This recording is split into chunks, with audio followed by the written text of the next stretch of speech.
Top quality और consistent performance के लिए सिर्फ सिल्वर पंप्स। टॉप क्वालिटी और कंसिस्टेंट परफॉर्मेंस के लिए सिर्फ सिल्वर पंप्स, नाम याद रखना।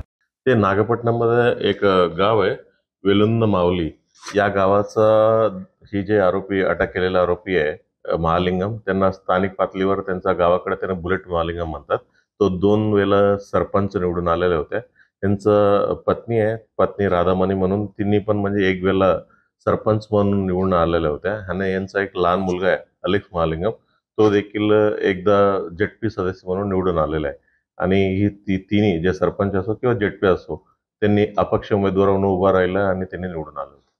तर जे पहिला आरोपी आहे आणि हा महालिंगम, त्या दोघांचा कनेक्शन कसं झालं, म्हणजे भेट कसं?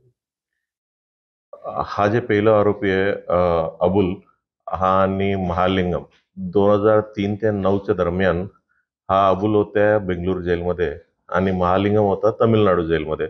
आणि दोघांचा जे वकील होता एकच माणूस होता आणि वकिलांचा भेटगाठ आणि या विषयावर त्यांचे संबंध आले होते आणि या विषयावरून ते पुढील म्हणजे हे ड्रग्सच्या व्यापारामध्ये उतरलेला आहे सोबत। आणि दोघं पण म्हणजे याच्या पूर्वी देखील असंच ड्रग्सच्या कारवाईमध्येच जेलमध्ये होते। तर हे साधारण म्हणजे महालिंगम आणि अब्दुल हे किती वर्षापासून एकमेकाच्या संपर्कात? म्हणजे जेलमध्ये अंदाजे 2009 मध्ये दोघं बी बाहेर पडलेले आहेत 6 वर्षात।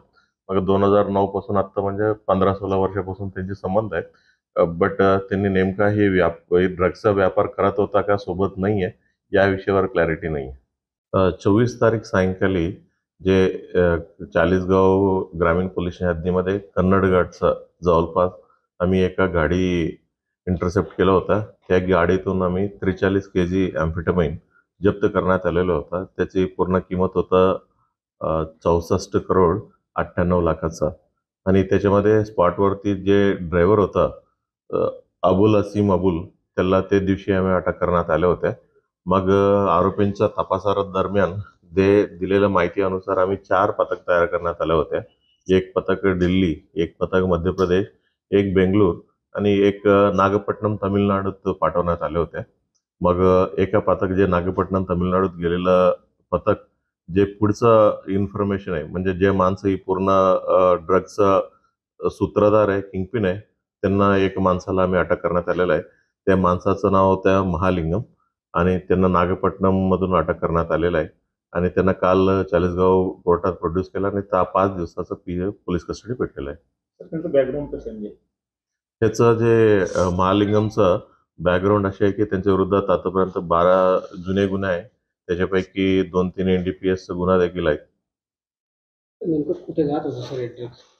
कुठून नेमकं कोणत्या ठिकाणी जात होतं? आतापर्यंत जे तपास मध्ये ही निष्पन्न झालं की ही जे माणसं आहे ड्रायव्हर आहे, दिल्ली आणि हरियाणा बॉर्डरमधून ह्या पार्सल घेतलं होतं ड्रग्सचं आणि त्यांना पूर्ण ट्रान्सपोर्ट करण्याची जबाबदारी होता। ही ट्रान्सपोर्ट करून जे कर्नाटक तामिळनाडू बॉर्डरपर्यंत त्यांना ट्रान्सपोर्ट करायचं होतं आणि तिथून पुढच्या माणसं घेऊन जाणार होते। मग ही जे पुढचं माणसं आहेत म्हणजे दिलेल्या माहितीनुसार नागपट्टणमकडे घेऊन जाणार होता। नागपट्टणमवरून म्हणजे नागपट्टणम आणि श्रीलंकाचं बॉर्डर अंदाजे 15-20 किलोमीटर असतात।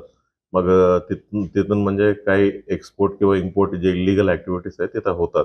मग असा अंदाज आहे की ही जे काही एवढं मोठं क्वांटिटी आहे कदाचित ती एक्सपोर्ट करतील असा आमचा अंदाज आहे आणि त्या बाबतीत आमचा तपास चालू आहे। गुन्ह्याची एकंदरीत इतकी व्याप्ती बघता हा जो गुन्हा आहे हा काही NIA सारख्या किंवा नार्कोटिक्स डिपार्टमेंट सारख्या एजन्सीकडे वर्ग करणार?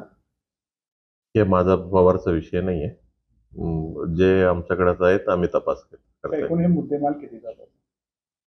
एकूण मुद्देमाल 43 kgचा होता आणि किंमत होता 64 करोड 98 लाखाचा आहे। तर घेऊन जाणाऱ्या लोकांना नेमकं पेमेंट किती झालेलं आहे? कसं पेमेंट ठरलेलं होतं त्यांना घेऊन जायचं? त्यांना प्रत्येक वेळी म्हणजे याच्या पूर्वी पण 1-2दा केलं असं मी माहिती पडलेलं आहे ह्याच मार्गातून। आणि त्यांनी अंदाजे 10 ते 15 लाख त्यांना एका ट्रिपमध्ये देते असं आम्हाला माहिती पडलेलं आहे आणि त्या बाबतीत देखील तपास चालू आहे। आणखी आरोपी वाढण्याची शक्यता आहे सर? आणखीन या गुन्ह्यामध्ये एक निष्पन्न आरोपी आहे योगेश महालिंगम, ते फरार आहे। त्यांचं अटक करण्यासाठी आमचं पथक प्रयत्न करत आहे। लवकरात लवकर त्यांनाही देखील अटक करत आहे। अजून काय डिटेल असेल तर आपल्याला अपडेट देऊया।